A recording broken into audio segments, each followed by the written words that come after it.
Welcome to Peter and Ruffy's Football Show, your daily fix of football chat from the morning papers and of course the emerging stories in Scotland. And the main talking points: Celtic hit the top of the table. Dundee United boss Mixu Patalainen knows he faces a task getting his team off the bottom of the Premiership. Rangers manager Mark Warburton says the Petrofac Training Cup is important to the club, and we're on the trail of the Scotland women's international side. They're in action this week. They've got a double header and they're hoping to go to the European Championships in the Netherlands. And I am delighted that we've got two good guests to join myself and Ruffy in the boot room. The Boot Room, sponsored by Third Dimension Framing. Gemma Fay and Rachel Corsie are here, two Scotland women's international players looking forward to some big games from Scotland, trying to get to the European Championships in 2017.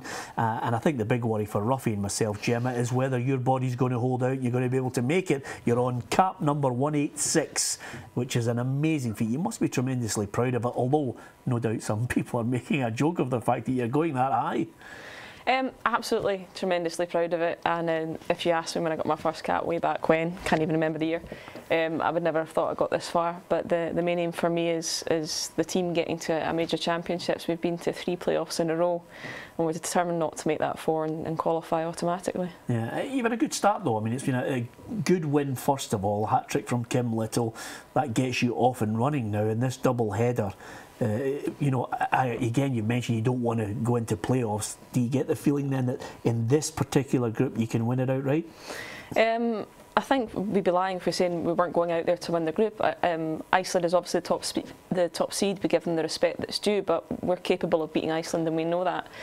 However, before we even get to those games, we've got to look at the likes of Belarus and Slovenia. We won 3-0 over there, but it was a really tough match, and the first game of any qualifying group is always difficult, and to get the 3 goals was fantastic, and to get the result was really good.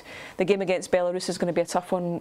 I don't think we've played Belarus. They're the 3rd ranked team in our group, so we're going to expect a tough test from them. So it's really important that we go out there, we're focused, and we get the result we need, and then we go away to Macedonia, which logistically is a bit difficult. We fly to Istanbul and then Istanbul over to Macedonia, and then we play at about 4 o'clock in the afternoon. I think it's still quite hot over there and we've never played there, and you know what it is like sometimes, that even though the team might be ranked further down, the logistics of the game and the match and the travel can all take its toll. So it's really important that we can recover as quickly as we possibly can after the Belarus game, get out to Macedonia, get settled in and be ready to perform on Tuesday. I was going to say, are you feeling any added pressure now that you are our last Scottish footballing hope?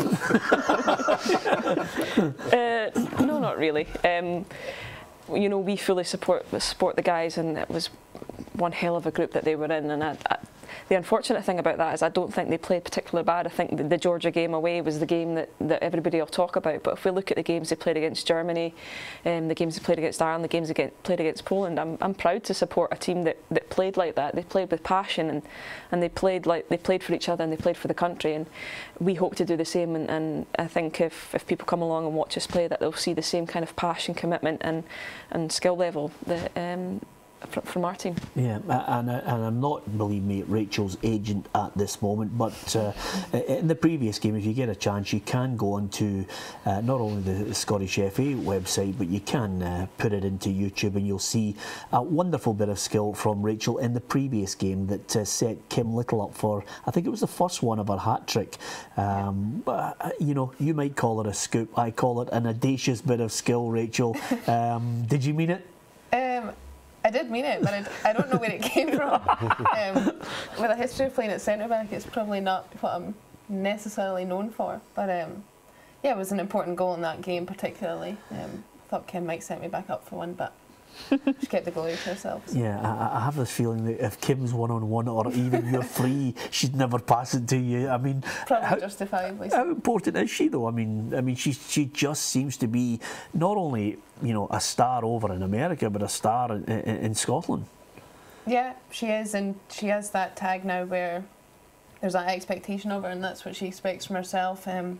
She knows that she's a creative player and that she brings a lot of other players into the game, and at the moment we have a lot of players up top with Lisa Evans and and Jane Ross, who can score goals too, and Kim's fundamental to bringing them into the game and creating opportunities, and she takes on that role very well, and we're fortunate that we have a player like her, and you know, she plays that renowned 10 position, which can be difficult, but she's become a master in it, and she's noticed by a lot of players worldwide for it, and it's a credit to herself. Yeah, okay, I'm going to do the promotional plug here, because quite simply we want to see more and more people support the game, whether it be at club level, and I know you've been on loan at Glasgow City in the title win, but as far as Friday's concerned, what can they expect? 7:45, get out there and support the Scotland team. What can they expect there? What type of team are Scotland at this moment? I think we've shown that we've grown a lot, and we're very much an attacking team, and like Gemma was saying, we're obviously favourites for this game, and it's a type of game where we're looking to really step on, and the 3-0 win against Slovenia wasn't our best performance, but it was an important win, and that's now what we've shown we can do. We can beat the sides that are below us and really take the game to them, and the crowd is obviously a big factor, and though Gemma mentioned going away to difficult places, we want teams to find it difficult to come here. The crowd plays a big part in that, and we know that the boost we get from having the fans behind us. Yeah, okay, we're going to come back to you guys and we'll talk about the club issues, because of course you're a winner with Glasgow City. There's cup football as well. There's a cup final to look forward to, and we're going to talk about the emerging talents in the domestic game as well, Gemma, because Celtic, Hibernian Ladies, Aberdeen, all getting stronger, all closing the gap on Glasgow City. Ruffy, in the men's game at the weekend, we were in the company of Mixu Patalainen last night.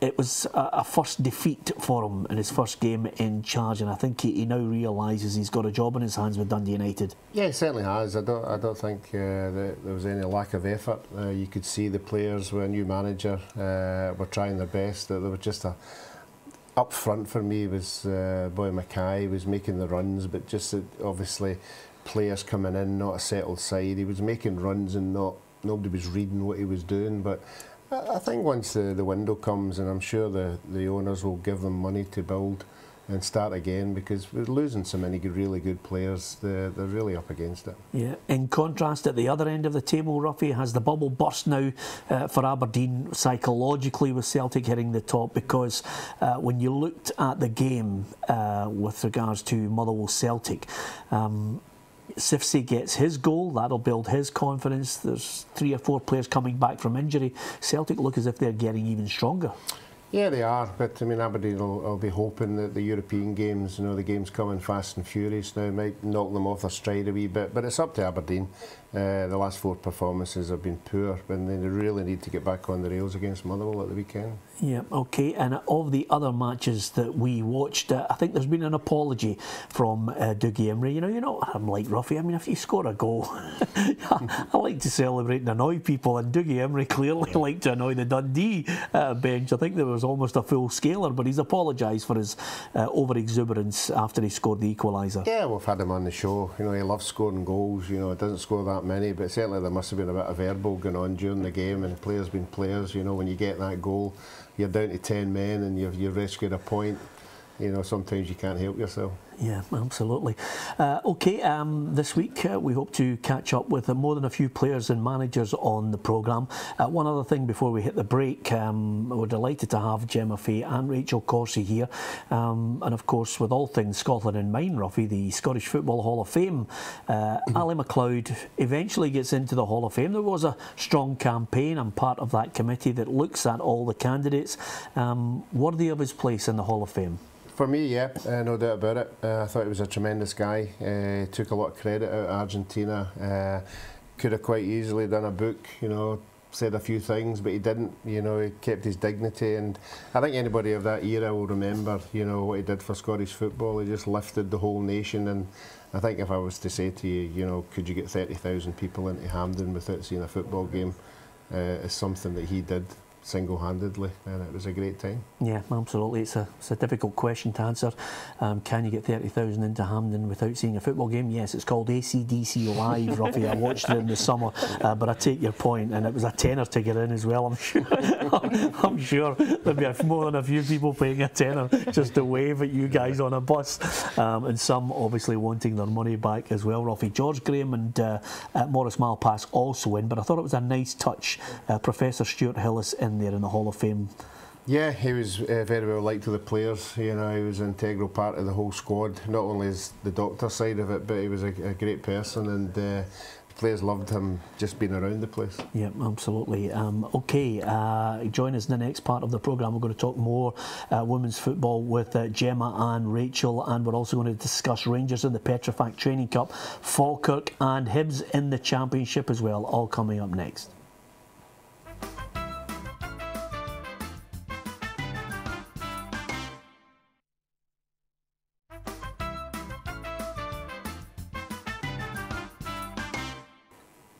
Welcome back to Peter and Ruffy's Football Show. Alan Ruff is alongside me, Peter Martin, and in the boot room we have two Scotland internationalists. The Boot Room, sponsored by Third Dimension Framing. Rachel Corsie and Gemma Fay are alongside Alan Ruff, and the great thing about having Gemma Fay in the studio with us, it's always good to have an internationalist who has 3 times the amount of caps than Ruffy. That's even better. Ruffy, it's very rare we get somebody in here with more caps than you. It's incredible. You spoke about it earlier on, saying, you know, that is there any complacency, but to get to that amount, it means you have to work harder, doesn't it? You have to work harder because there's that many people coming behind, there's that many people want to take over for you, so I think you don't try harder, but you don't want to be replaced. Yeah, that's number one. Well, the point here is quite simply, Gemma, we were talking about it just before we came on here, is the fact that now there is competition there are more and more you know, girls thinking, I want the #1 jersey. Yeah, absolutely, but being a goalkeeper is a bit of a strange thing. I think Ruffy will agree, is that you're training directly with your competition, and for you to get a good training session, for them to get a good training session, you both have to be at the top of your game, so you're pushing yourself but you're pushing each other. And the great thing that I've got in the competition that I've got around me is that off the pitch and on the pitch we get on really well together, we work together as a small little team, and I know that if I need to prepare for a game, that the likes of Shannon Lynn and Rachel Harrison and Megan Cunningham, they'll have my back. They'll be there pushing me to be the best I can be. And likewise, if Shannon gets a shout, or if Rachel gets a shout, or if Megan gets a shout, that I'll be doing the same for them, because at the end of the day, yes, you want to play, yes, you want to start, but we play a team sport, and we play a team sport for a reason, because you want to be part of a team, and that's a real kind of unique thing, I think, in terms of goalkeepers. Yeah, you had that, Ruffy. Yeah, look, I was watching your face and I'm thinking, I wonder if he shares Gemma's ethos on that from your 3 World Cups. No, the 3 we had was myself, Jim Layton and Andy Gorham were the 3 goalkeepers, and obviously Gemma will tell you, when you were doing shooting practice and that, you would have, you know, like 6 shots and taking over and that, and there was always a bit of banter in between. We were supportive of each other, but very competitive. Yeah, absolutely. Yeah. Oh, you've got to have that edge as well, there's no doubt about it. We're going to talk about the 2 crucial internationals coming up shortly as well, but there's a small matter of Petrofac Training Cup, which Rangers are looking forward to the match against Livingston. Mark Warburton, as you would expect, treating this with all seriousness, Robbie, because it's a chance to get silverware for Rangers 2 games away from a cup final. Yeah, the supporters will remember the disappointment the last 2 competitions, and it doesn't matter what cup you play for, particularly for him being a new manager in there, the fans will celebrate it as big as anyone, and for him being his first one, he'll want to get it, there's no doubt about that. Yeah, and no surprise, Peterhead and of course Queen's Park just delighted that they avoided them. Yeah, I mean, we said that a couple of weeks ago, when you get to cup finals you like to see clubs that are getting to finals that aren't there regularly, and certainly these 2 will have a fantastic day out, and we're a wee bit favouritism towards Queen's Park, but yeah. I hope it's a good game. Well, to be perfectly honest with you, you can say that. I'm remaining completely impartial because I still want to be able to walk down the street. The other point I was going to draw to your attention, Ruffy, is Hibs. I mean, Malonga scored a fantastic goal at the weekend for them. They've got players coming back. They've got real competition, strength in midfield. And this is a game I think I'm going to take the journey through to Falkirk on Tuesday night to see this game in hand, to see if Hibs really can get a bit of momentum in that championship race. Unfortunately for Hibs, Falkirk are the kind of team that could just knock them off their stride. They're beginning to get a bit of momentum now, but it's going to be very difficult to go through there. Peter Houston still smarting for the Ibrox decision, but they get a late goal at the weekend there, and I think it'll be a very, very hard game for them. I'm just wondering whether the boy Cummins is trying to look a wee bit like Macca now with his blonde hair. I don't know if you saw it at the weekend. He seems to have a new image. Yeah. So we'll have to keep our eye on that. Yeah, I don't think he'll have the same problems that Macca had, to be perfectly honest with you. But just on that point, you're talking about Cummins. Suddenly Keatings is scoring goals, you know, and sometimes there's going to be a battle going on there about who's going to get the two starting positions. Well, it's the exact same as we're talking about goalkeepers, the same with strikers. You know, you always want to be one ahead of the striker. You're always going to work together, have a good team relationship. But you know there's only maybe going to be one striker or two strikers. You've just got to make sure that you're that one. And certainly the three of them are playing well today, just now. Yep, and a couple other things I want to draw to your attention, Ruffy. One of them is the sad passing of a former Rangers, Hibs and St Johnstone player, Johnny Hamilton, who sadly passed away at the weekend. I remember as a boy, you know, I liked to watch Johnny Hamilton play. I thought he was a skillful player, and again, another one of those players just taken away from us too early. Yeah, there's no doubt about that. Johnny Dingy Hamilton was his nickname. Unfortunately, he was there when Alec MacDonald was there, Tommy McLean was there. Fantastic skill, as all good midfield players are, you know, and he was a joy to watch. And again, it's a bugbear in mind that people like that fall out of the game. They're with big clubs. No, not having a go at the club or anything like that, but I think he could have been maybe taken under and looked after a wee bit better, but certainly a good player. Yep, absolutely, and condolences to all connected with Johnny Hamilton's family. To matters a foot down south, Ruffy, before we get to the international games coming up for the girls, what about at the weekend, Bolton, bottom of that championship now, Neil Lennon now really finding out how difficult it is with a team that don't have the riches that he had available to him at Celtic. Yeah, well, he's fallen into the same category as Dick Advocaat, you know, no money to spend, and all around him the successful teams are spending fortunes, and I think he's doing his best down there. He's putting a brave face on it, but I think he knows personally that it's going to be an uphill battle, you know, with the amount of money that everybody else is spending, and it doesn't look as if the club have got the finance to bail them out, so you just have to dig in there. Yeah, absolutely. I think we are getting more and more in football knee-jerk reaction to managers if it's not going well early. I noticed at the weekend there, you know, some of the Spanish journalists thinking it's too early to sack David Moyes. He's under pressure at Real Sociedad. He's linked with a job at Aston Villa because suddenly, you know, people think Tim Sherwood should be under pressure. Well, I think at the end of the day, I think David, it's something to prove, you know, but it's what club he comes back into the Premiership with. You know, he'll have already experienced being at Man U and not getting the money that he should have been given the way the new manager did. So I think you'll have to watch what club he comes back to. But I don't think it'll be a failure over there. Yeah, I've got to get your opinion on the Champions League, Gemma and Rachel, because I picked Chelsea to win it. Ruffy, who did you go for? I went Chelsea, but I jumped ship after 3 games and went Man City. Okay, funny that. Gemma, Champions League, Arsenal are playing Bayern Munich, which is you know, one of those nights where you just straight in control of the television, or after you finish training, to be perfectly honest with you. Who are you going to go for? I can't see Man City doing it, because I can't see them getting beyond the latter stages. They still have a wee bit of a weakness when it comes to losing goals in Europe. I'm probably still looking at somebody like Real, who've got that experience, maybe Bayern, but I don't necessarily see an English club going that much further this season, if I'm honest. Yeah, I agree with you. I'm in the camp, apart from Jose. I still think Chelsea's got something about him, Ruffy. I just think he's, you know, there's something about the European football on it. Rachel, who are you going for? probably don't think any of the English sides have quite enough at the moment either. But like you say, I wouldn't be surprised if, given Chelsea's start, they end up going far in the competition. But I think I'm going to go for Barcelona. Yeah. I still think they've got an edge when they want to have it.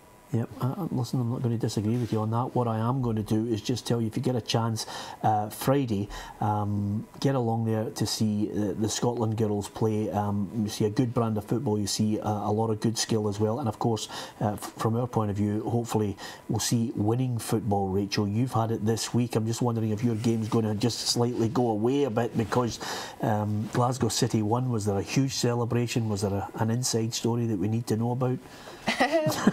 No, I don't think so. But I think, obviously, I was only back for a brief spell, but I think it's obviously huge congratulations to everyone at Glasgow City, and especially I think the owners, because it's been 9 in a row now, and I think that's an incredible achievement no matter where you are, and they've really led the line now for women's football in Scotland for a long time, and it's a credit to them and the work they put in. Yeah, and actually you got a cup winners medal as well in the cup final.